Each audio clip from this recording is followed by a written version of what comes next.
Hi guys. Okay, before I talk about today's topic, I just wanted to say that lately I've been feeling some really dark energies around me, kind of just around this whole narcissism thing and feeling really kind of gross inside. And, I'm thinking maybe I don't want to post videos anymore. And then I meditated on it and I realized, of course, there are dark energies trying to stop me from talking. Like, the narcissist doesn't want to be exposed, right? I mean, I feel like I have had a few narcissists approach me, and they don't they don't show up as a narcissist. They don't show up as the wolf or the wicked witch. They come as the sheep, and or they hand you a poisonous apple. And I feel like I've received a few poisonous apples, okay? And it almost made me forget what I'm doing here, who I am, and that I'm actually sitting in my power. Okay, they try to make me forget that. But the universe is going to test you, and I should have expected that. They're going to test you to see if you really know what side you're on, who you are, and to give you the chance to keep expanding.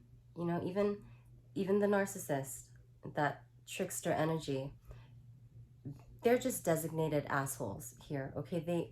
Because they do serve a purpose. Like, without the narcissist, our boundaries would not get tested, and we wouldn't expand. So they're here for our growth. But don't not gonna let the narcissist get the best of me, because like, I know who I am. I'm a spiritual warrior, okay? And I'm here to anchor the light, to shine light on the narcissist. Okay, we're gonna reveal the cracks in his facade, and we're gonna incite narcissistic rage. Okay, that's just what we're gonna do. So I think really maybe the most important thing, probably the penultimate thing to know about the narcissist, is that you are the narcissist's most deadly weapon. And I don't take that word deadly lightly. People die. And it's not always necessarily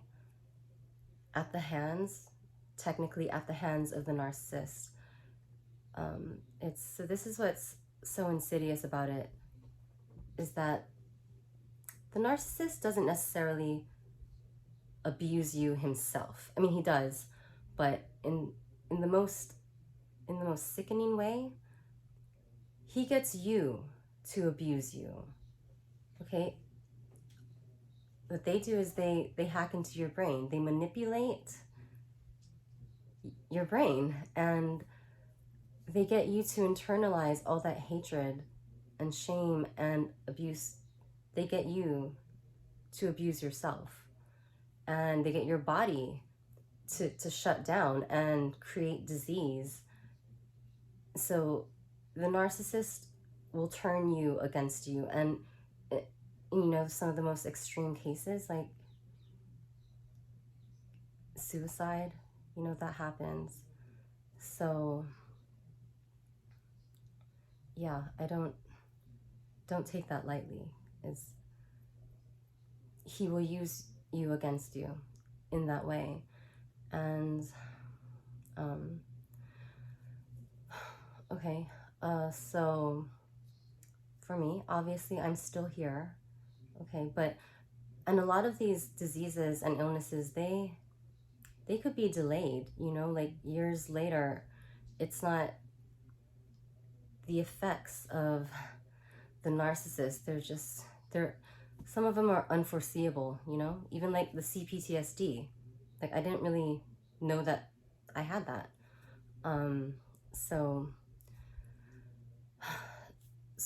when I found out my narcissist was cheating on me the first time, okay, and usually when you find out someone's cheating on you, it's like, you're at a place in your relationship where maybe you're not happy, you know, you've been with them for a while. But with the narcissist, it's it's so much worse. Like, I found out he was cheating on me, grooming his new supply, which, like, doing the whole love bombing stage with someone else during the time that I was still in the love bombing stage. Okay, so I was at the peak of feeling in love and happy when I found this out. So it was even more of like a shock, because that's not really when you expect someone to be cheating on you. Think that they're in the same space that you are. So when I found that out, I lost it. And I mean, I broke up with him, of course. Like, I left, but I was totally gone. I spent 2 days in my apartment, like, um I'm shaking right now just talking about it, but I'm okay. I'm in a good space right now. But I spent 2 days in my apartment. I didn't change my clothes. I didn't brush my teeth. I didn't eat anything. Doing just like cocaine and drinking. And oh, sorry, I'm gonna go on a tangent here, but you know, I had a shit ton of cocaine, and you know why? Okay, this is also because of the narcissist. And this is how they'll try to poison you, or just do fucked up shit to you. Like, I told him that I had a drug problem and that I didn't want to be around cocaine. And you know what he did? He contacted his supplier or his dealer and told him that I wanted to start selling cocaine. And so he sent his supplier to my house with like a lot of it, right? Since that, and fronted it to me, you know, didn't collect money up front. So, here, you have this, you know. And so it just got me hooked on it, and I always had it. So that's how, like, you know, when pimps get their girls, like, addicted to heroin to control them. Like, I really feel like that's what he did to me, with that. But anyway, so I'm in my apartment for 2 days, just ruminating and crying and drinking and drugging. And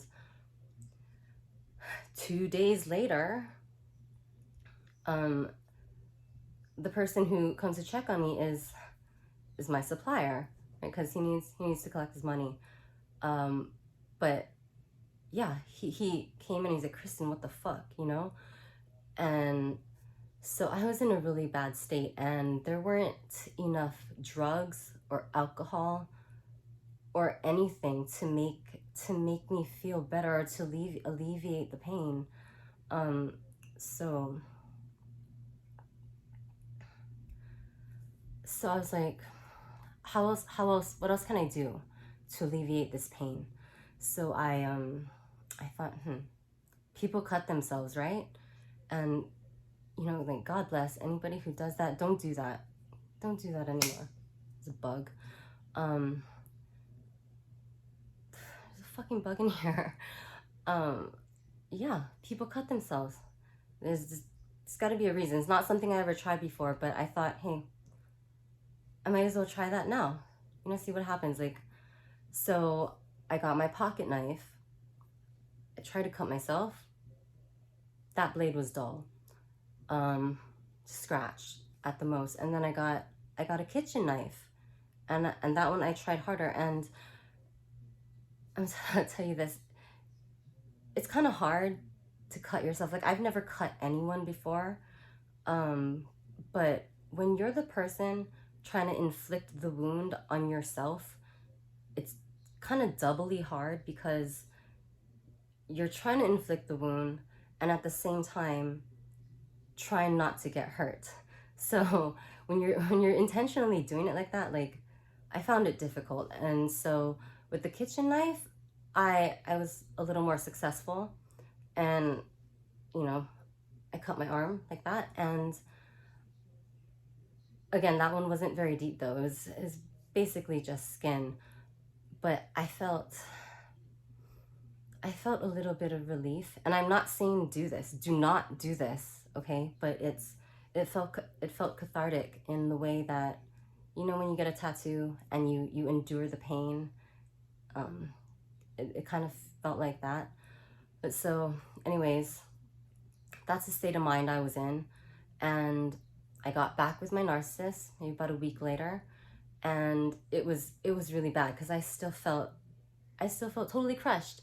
And then we went on vacation to Mexico. Okay, long story short, we fought the whole time, and at the airport we were in a massive fight. Okay, I was in a rage, and I broke my phone, and I was losing my mind. Okay, and he knew this. He probably knew that he was driving me crazy. And again, they do that on purpose. So we get on the airplane, and we go to our seats. Okay, we're in first class, and I'm so mad. I get up, I go to the bathroom, and I go in my bag, and somehow I have a razor blade in there. And this time I'm in a rage, and I'm not even thinking, and I slit my arms 5 times, okay? And the 5th time, it was really deep because it was a razor blade, and I wasn't even thinking. But the 5th time I got scared. So I put the razor blade back in my bag. I walk back to my seat with blood dripping down my arms, and I sit down, and my narcissist is like, Kristen, what the fuck? And I'm just like, you know, and then the flight attendant comes up to us and says, excuse me, we're gonna have to ask you guys to get off the plane. So we get off the plane, miss my flight back home, lose my job because I was supposed to work that night. And then that's how I ended up working for the narcissist and moving in with him. But yeah, like, and those were all, okay, so look, those were all things I decided to do to myself. Okay, those were my choices. But what I'm trying to tell you is that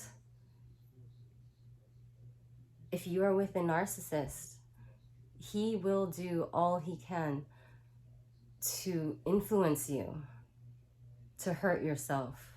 Okay, if you hurt yourself in, you know, for him, if you end up killing yourself in his name, that is like the ultimate like supply. Like, he took your soul, you let him take your soul. So yeah. And okay, so there's one scar from the airplane, there's another one. I was gonna put the pictures in here, but I don't think I'm gonna do that. Yeah, and I was gonna get the scars removed, but I keep them to remind me, like, of how far I've come, and to never let anyone turn me against myself again. Okay, and it's not just us that the narcissist affects. It's the people who care about us. Like, if we go down, like, we're gonna leave behind people who love us. Okay, the narcissist affects everyone. Okay, so get out of this relationship for yourself and for the people who care about you. Okay, because yeah, it's real shit. Okay, I love you. I'll see you in my next video. Bye.